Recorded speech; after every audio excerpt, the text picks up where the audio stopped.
Olá, sejam muito bem-vindos ao Universo Educação. Estamos no ar para mais de 1.300 cidades aqui na TV Evangelizar. Fique comigo porque hoje nós vamos conversar sobre tecnologia e hábitos digitais. Como que as pessoas, as crianças, os jovens se comportam aí na sua casa? Será que existe um equilíbrio entre a quantidade de horas para ficar nas telas e outros momentos, outras atividades? Fica comigo, o Universo Educação está no ar.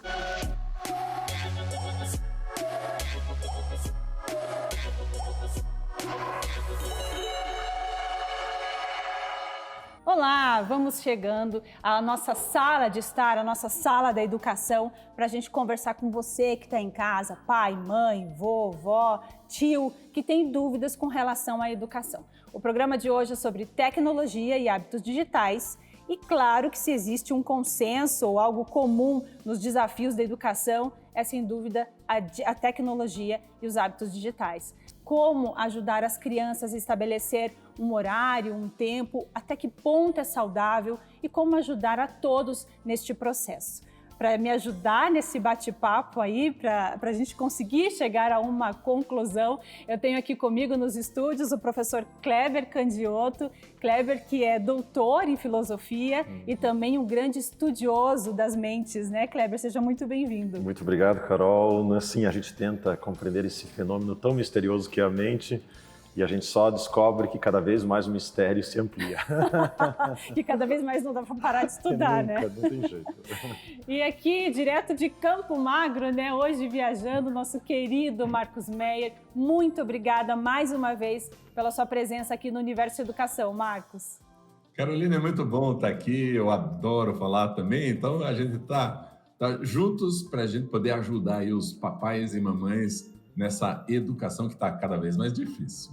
Então, cada vez mais difícil, Marcos, e sabe que pesquisando eu estava vendo que esse desafio da tecnologia, dos hábitos digitais é uma coisa totalmente nova, porque nenhuma outra geração vivenciou esses desafios e essa experiência que nós estamos tendo, né? Então, Kleber, para nos ajudar, você que estuda as mentes, quando a gente fala de tecnologia, a gente facilmente faz um paralelo com as mentes. Quais são os impactos, o que isso pode prejudicar ou avançar? Você que está nesse meio estudando, o que você tem para nos dizer sobre isso? Então, Carol, são muitos assuntos possíveis, mas penso que existe uma questão fundamental, né, que você mencionou agora há pouco, que é justamente o ineditismo dessa experiência que nós temos com esta tecnologia. O ser humano tem uma experiência com tecnologia há milênios, mas com uma tecnologia que interage, que ela consegue ser interativa com humanos, como é hoje a tecnologia, especialmente com aquilo que a gente fala de inteligência artificial, porque até curioso, né? Tem um filósofo francês, né, chamado Jean-Pierre Létry, que ele diz que pela primeira vez Deus tem um rival, né? Ele quer dizer o seguinte, olha, então é bem pesada essa menção, ele quer dizer o seguinte, pela primeira vez nós humanos concebemos algo, né, que uma inteligência que esteja acima de nós. Sempre consideramos uma divindade, né, Deus, mas agora com a inteligência artificial criamos um artifício que, né, nos leva a esse entendimento de que é mais inteligente que nós mesmos. E uma inteligência que interage conosco, né? Esse é o fenômeno inédito, né? Porque tecnologia nós sempre, né? O processo civilizatório, né? O Marcos depois vai certamente mencionar muito isso, o processo civilizatório ele é marcado por tecnologias, né, que os humanos vão criando para trazer melhores condições de vida. No entanto, esta, né, que é a inteligência artificial, que data aí uns 80 anos com Alan Turing, né, para quem gosta de cinema, tem um Jogo da Imitação, que é um ótimo filme, que fala sobre esse surgimento, e que a inteligência artificial traz esse fator inédito porque faz com que a gente desenvolva uma capacidade, ou não, cognitiva, né, que ela é uma experiência nova. Assim, para finalizar esse meu comentário aqui inicial, tem também um outro pensador chamado Andy Clark, que ele diz que naturalmente nós somos ciborgues, ou seja, nós sempre estamos agregando artefatos à nossa volta para realizar atividades, inclusive cognitivas, né? Se nós pegarmos, a escola é um grande fenômeno disso, né? Nós temos lá um papel, uma caneta, e vamos realizar uma conta que de cabeça nós não conseguiríamos fazer sozinhos, mas a gente tem a nossa nosso corpo, com mão, com olhos, o papel, a caneta, e a gente consegue fazer uma conta de multiplicação de 3 dígitos por outro de 4 dígitos. De cabeça bem difícil, salvo algumas pessoas, não é meu caso. Mas, né, hoje nós ainda temos a inteligência artificial que amplia essa capacidade cognitiva.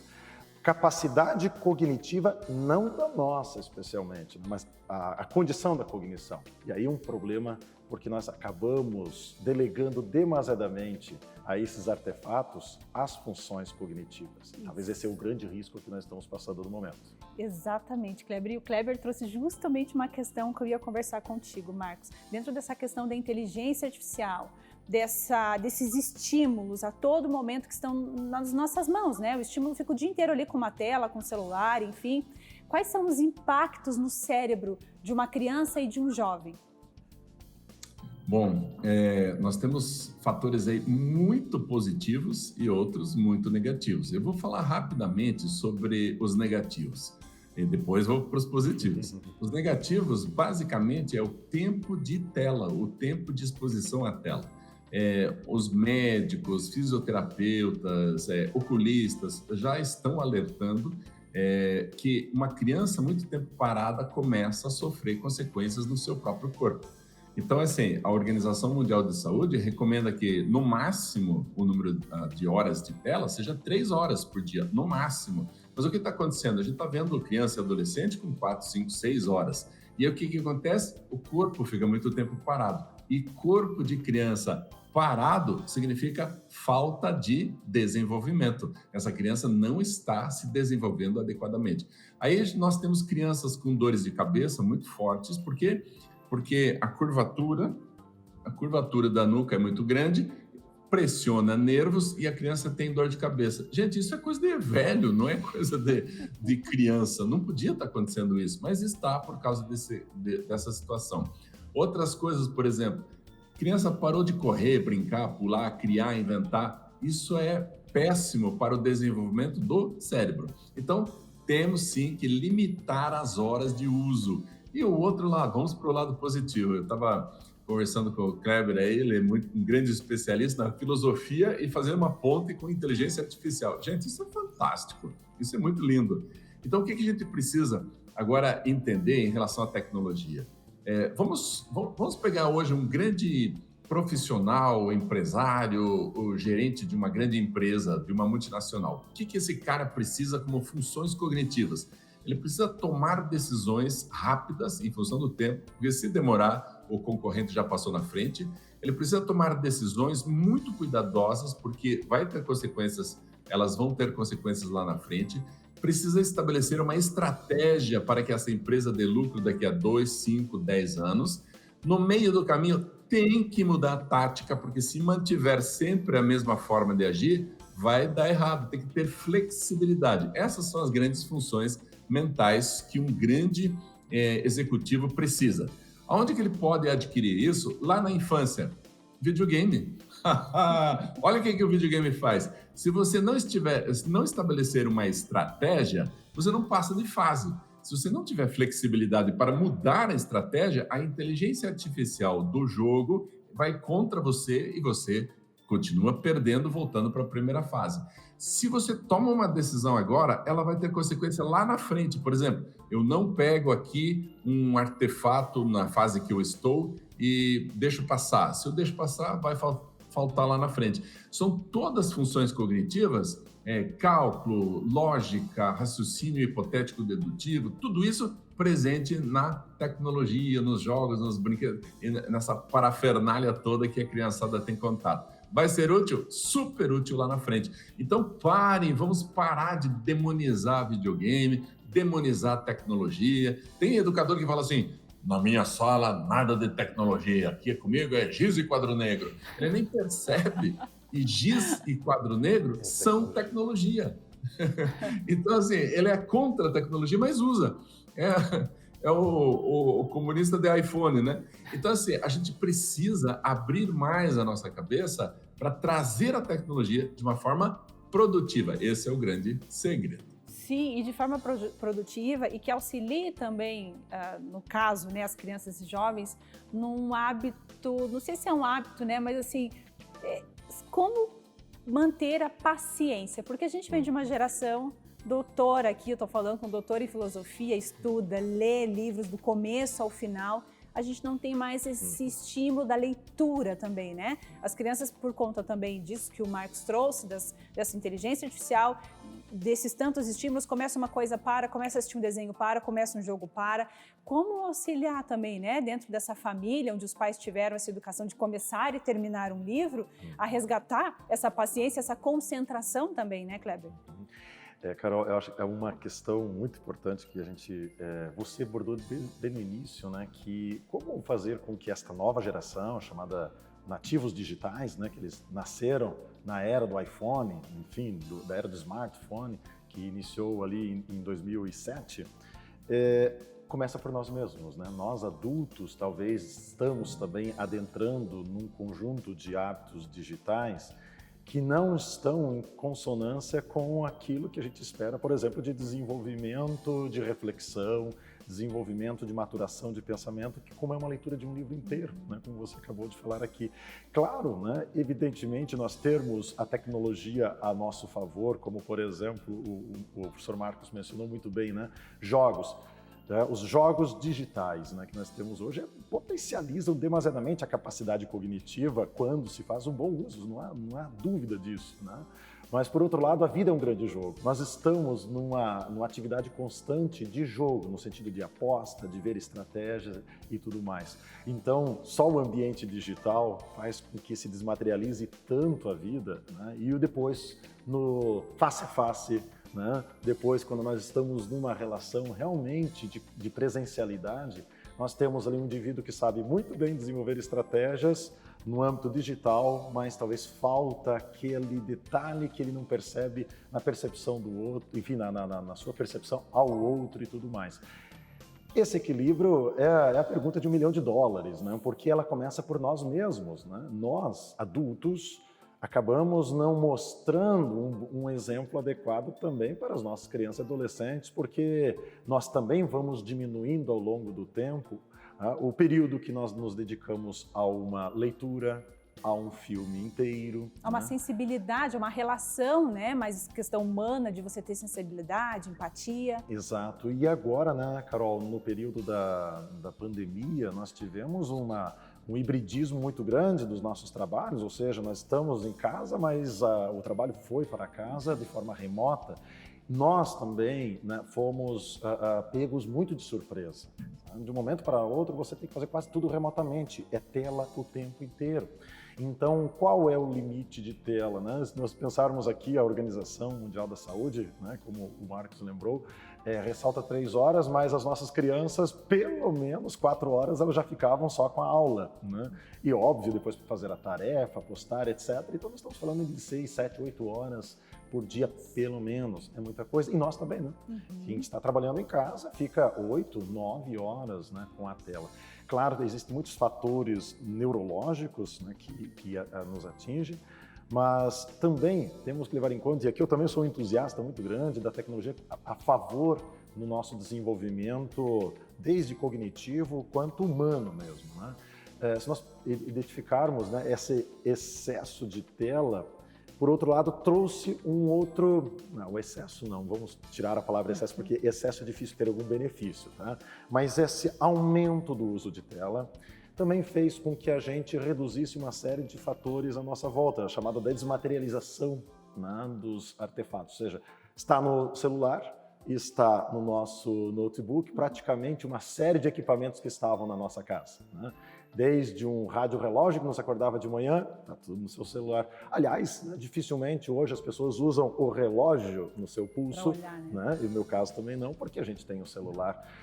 Uma série de coisas. E aí que vem, né, um ponto importante, né, que essa desmaterialização trouxe grandes benefícios, no sentido de que você não precisa de tanta parafernália para você usar certas coisas, mas, por outro lado, concentrou no único, que ele nos distrai enormemente, porque nós estamos on life, né, para usar uma expressão também muito conhecida, ou seja, sempre on. nós nunca estamos off. Quando muito, stand-by, né? Mas dificilmente nós estamos off. E quando estamos em stand-by ou em off, queremos saber o que está acontecendo ali. Aliás, o stand-by é justamente para isso. É justamente para isso. Bom, a gente já continua esse bate-papo. Marcos, eu já te chamo de novo. A gente vai para um rápido intervalo e você continua comigo aqui na TV Evangelizar, porque o Universo Educação está falando de tecnologias.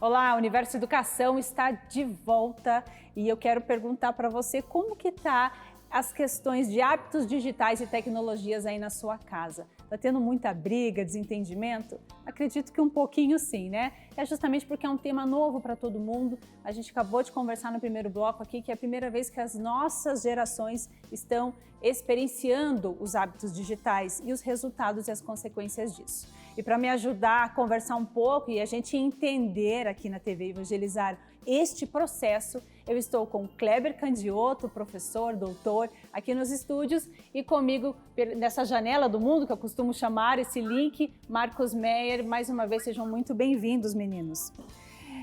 Vamos continuar, né? Quando falamos, Marcos, eu vou direto para você. Quando a gente fala da tecnologia, enfim, e hábitos digitais e benefícios e tal, a gente tem uma questão da ansiedade.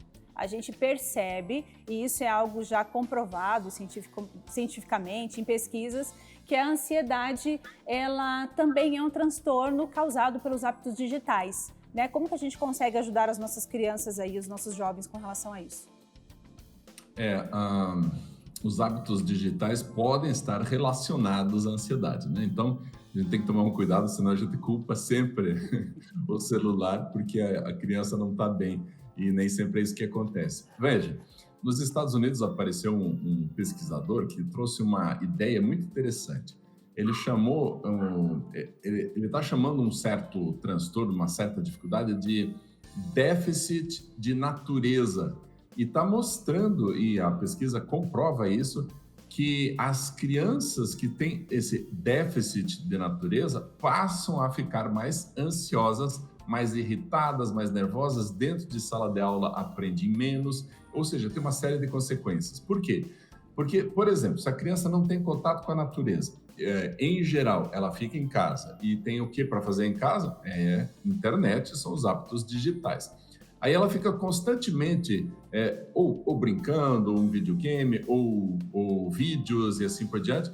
E o que o cérebro da criança mostra para ela? Veja, o mecanismo de recompensa que está no cérebro para o prazer, esse mecanismo está associado, por exemplo, com a dependência de drogas. Vamos pensar numa delas aí, vamos pensar na cocaína. Se o indivíduo experimenta a cocaína, ele tem aquele momento de prazer e ele quer que esse momento venha logo, novamente. E aí ele vai fazer com que esse momento aconteça de novo. Ou seja, assim que acabar o efeito, ele vai atrás da cocaína novamente. Só que daí o efeito, o prazer que ele sente não foi tão bom quanto a primeira vez. Foi um pouquinho menor. Então ele quer o quê? Aumentar a quantidade e aumentar a frequência. E aí o cérebro vai recompensando para ele essa sensação de prazer. Vamos pegar esse mecanismo e ver o que está acontecendo com a criançada em relação ao videogame ou em relação aos vídeos. Veja, a criança pega o celular, assiste um vídeo e daí passa para o próximo. E aí fica. Em inglês já tem uma expressão para isso, é o scrolling. Vai rodando um vídeo atrás do outro. Por que está acontecendo? Porque um vídeo é engraçado. Traz uma sensação para a criança de alegria. Ah, que legal que foi ver esse. Vou ver o próximo. E ver o próximo. E o próximo pode ser que não tenha sido tão legal quanto esse. Aí ele vai buscando cada vez mais outros vídeos que ele possa dar risada e sentir aquele prazer. Que legal que foi assistir esse vídeo. Então, veja, essa tendência de buscar mais um é o mesmo da dependência da cocaína. E o pior, A área do cérebro que dá esse prazer para a criança por ter visto mais um vídeo é a mesma área da dependência química. Então, nós temos um problema grave, porque se a criança começar cada vez mais gostar de ficar no celular, ela vai aumentar a frequência e vai querer buscar novas coisas para aumentar a potência desse prazer que ela está recebendo. Esse é o mecanismo da dependência. Então, nós já temos crianças e adolescentes dependentes do celular, da tecnologia e tal, que precisam de clínica de tratamento, porque se não forem para a clínica, podem fazer o quê? Surtar em sala de aula, porque o professor proibiu acesso ao celular, a escola proíbe o celular, pode surtar em sala, pode surtar em casa se os pais não deixarem. Aliás, eu tenho recebido muitos e-mails, muitos pedidos de socorro de pais dizendo assim, eu tento colocar limites, mas vira uma briga tão infernal que eu já larguei mão, deixa para lá. Por que, gente, que está virando uma briga? Porque a criança já está dependente da tecnologia. Então, se a gente não tomar cuidado com o que está vendo e quanto tempo está vendo, a gente vai ter consequências com essa criançada, sim. Sim, e essas consequências, né, trazendo aqui, Kleber, como que a gente consegue filtrar nesse momento? Fazer uma curadoria, no sentido, né? O que é possível, qual o papel dos pais nesse momento? Você pode assistir isso e não isso, você tem tantos tempos, como fazer esses acordos?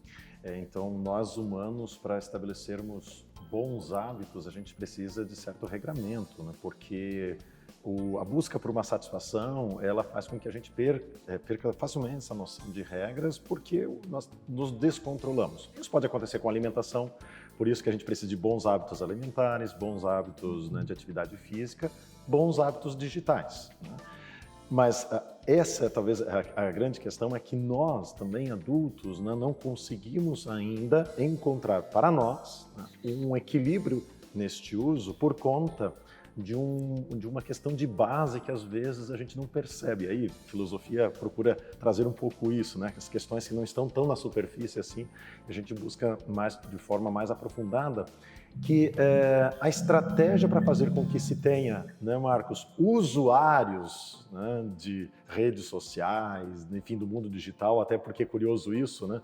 Tem um filme, um documentário que ficou muito famoso, chamado Dilema das Redes, onde faz uma associação entre usuários, né, que é o mesmo nome para quem usa, né, para quem faz uso das redes sociais e também para quem faz uso de drogas, o mercado dos usuários, né?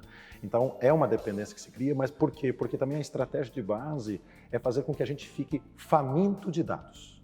Nós somos famintos de dados, tá? Por exemplo, tem gente que gosta de saber quantos passos deu no dia, quantas calorias consumiu, quantos minutos ela se dedicou. Muitos dados nós queremos produzir sobre aquilo que nós fazemos de uma maneira que poderia ser tão natural. Queremos saber a performance da minha corrida, se ela melhorou um pouco ou não, qual foi a altimetria, etc. São muitos dados que nós produzimos que nos trazem uma sensação, como o Marcos falou, de agradável, porque parece que eu tenho um controle maior sobre aquilo que eu faço, mas eu estou justamente perdendo o controle porque eu estou dando essa commodity que é extremamente valiosa nos dias de hoje, que são os dados para, enfim, as redes sociais, para as grandes corporações poderem fazer, então, as suas estratégias de marketing, que é o grande ponto, é esse.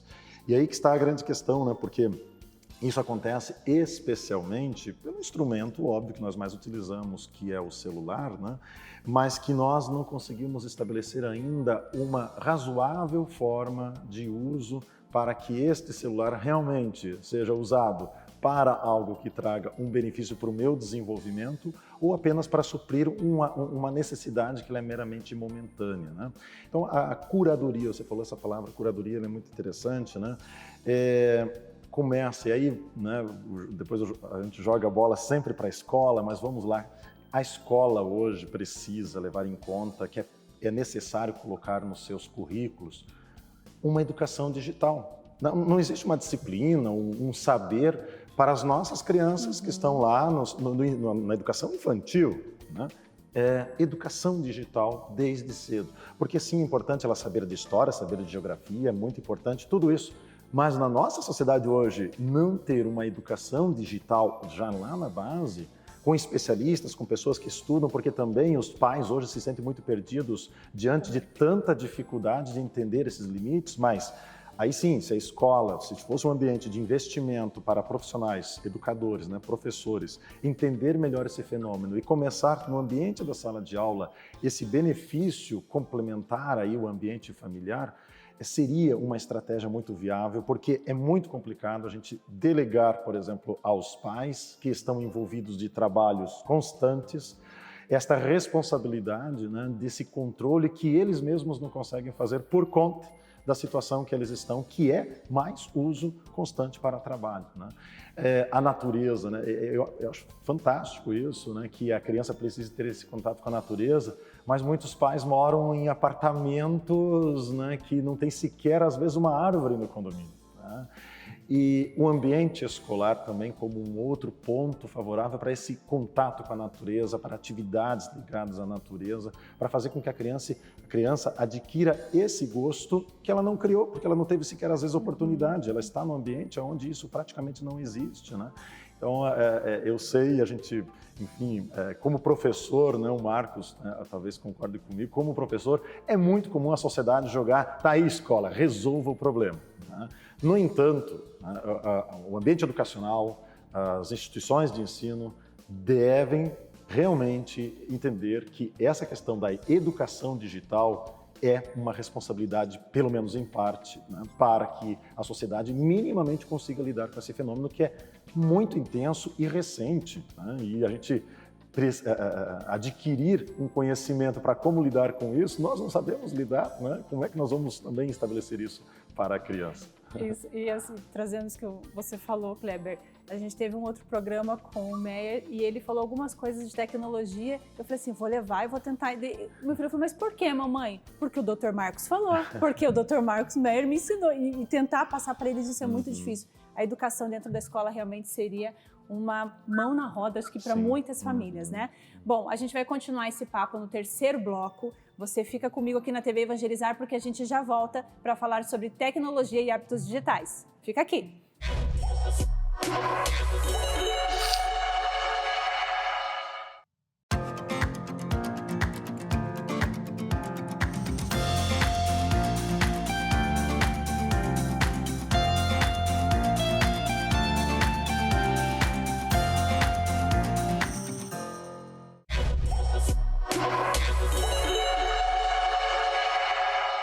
O Universo Educação está no ar, aqui na sua TV Evangelizar. Que bom ter você aqui comigo. Espero que você já tenha visto aí os primeiros blocos do nosso programa de hoje, que é Tecnologia e Hábitos Digitais. Mas caso você perdeu ou não tenha assistido, entre lá no nosso canal no YouTube, TV Evangelizar Oficial, e você poderá acompanhar esse programa e todos os outros do Universo Educação. Bom, para me ajudar a falar sobre esse assunto, tem hoje aqui comigo Kleber Candioto, Marcos Meyer. A gente está com um papo aqui super evoluído, né? Super inovador aqui de tecnologias. E eu queria falar com o Kleber sobre a Ana Luísa, né, Kleber? Tem um case em casa de 13 anos, a sua filha, que adentrou aí a pandemia bem nesse processo de transição da infância para a adolescência. Como pai, né? Porque nesse momento a especialidade ficou um pouco de lado. Como pai, quais foram os desafios? Então, né, a gente estuda, a gente busca auxílio a especialistas que realizaram muitas pesquisas e tudo mais para entender todo esse fenômeno do mundo digital, mas quando a coisa pega aí na casa da gente, né? Ou seja, né, quando eu me deparei assim na pandemia com uma menina, enfim, né, de 11 anos, e todo esse período passando pela sua transição de infância para adolescência, que nós sabemos que só esta transição em si já traz uma série de desafios, mas justamente nesse momento nós adentramos no afastamento social, no distanciamento, né, social, etc.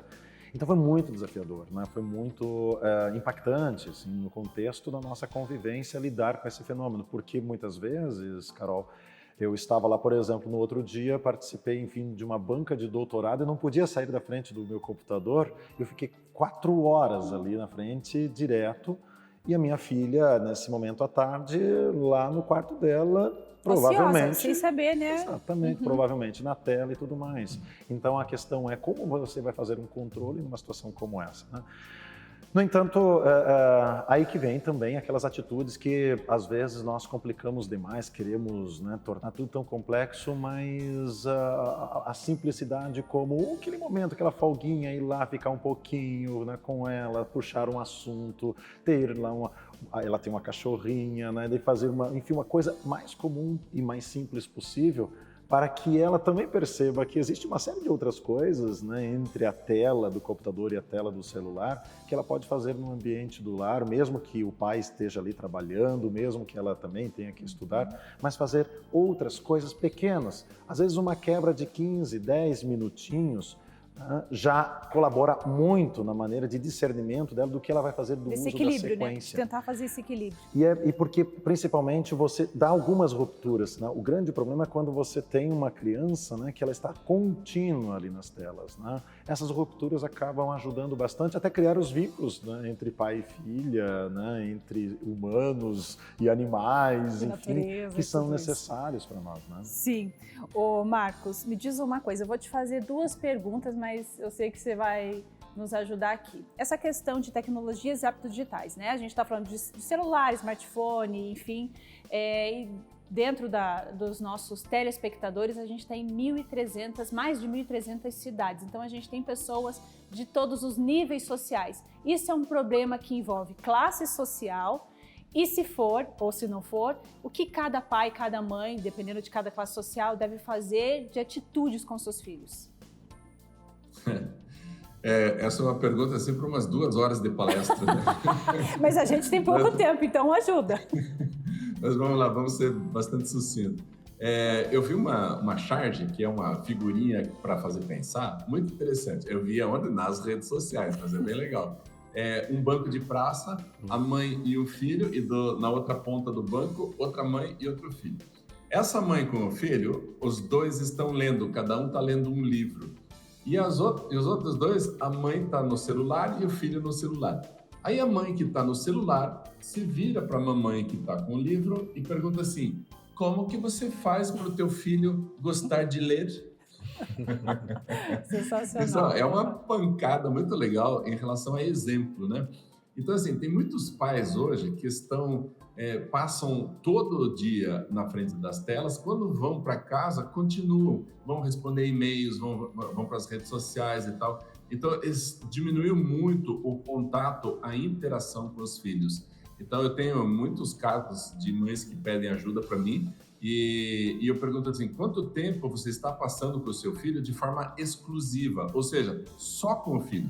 Sem celular na mão, sem campainha tocando, sem telefone chamando, sem. Só com o teu filho, exclusivamente com o seu filho. Quanto tempo é isso por dia? Gente, é impressionante, é quase nada. É quase nada. Aí, claro que as consequências vão aparecer, porque se a criança não consegue interagir legal, gostoso com os pais, vai interagir em outro lugar. E a tecnologia hoje traz essa interação. Ele pode bater papo com os amigos, ele pode xingar os amigos, ele pode responder, brincar, ele faz um monte de coisa. Então, ele vai preferir isso, já que outras interações não estão acontecendo.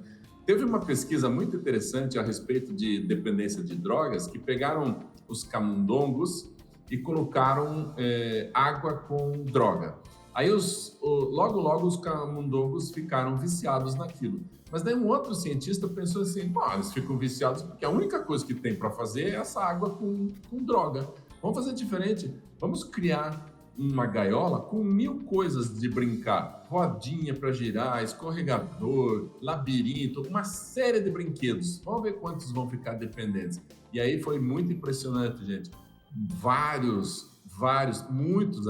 Muitos camundongos não ficaram dependentes das drogas. Por quê? Porque tinha muita outra coisa legal. Então, a pergunta que a gente pode fazer para os pais é: que outras coisas legais você está provendo, está propiciando, está facilitando para os seus filhos para que eles percebam que a tecnologia não é tão legal, já que tem muitas outras coisas legais. E aí, gente, os pais estão sem ideias. Por quê? Porque até eles acham que brincar e, assim, distrair um pouco é ir para a internet.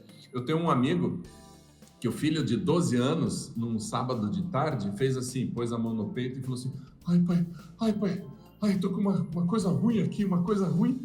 Daí o pai disse, meu Deus do céu, vou levar esse filho direto para o centro de cardiologia, deve tá tendo um ataque cardíaco. Aí o menino, vamos pro shopping?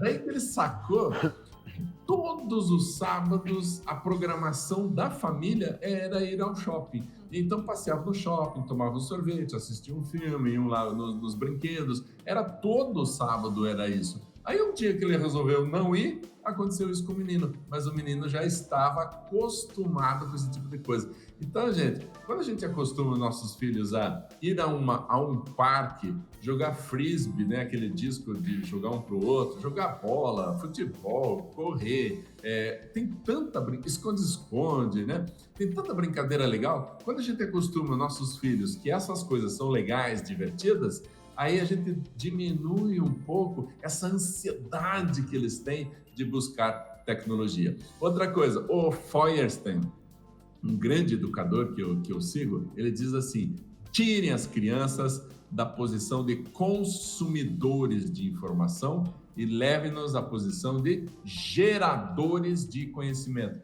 E aí a pergunta clássica é o seguinte, as crianças estão ficando na frente do celular 4, 5, 6 horas por dia.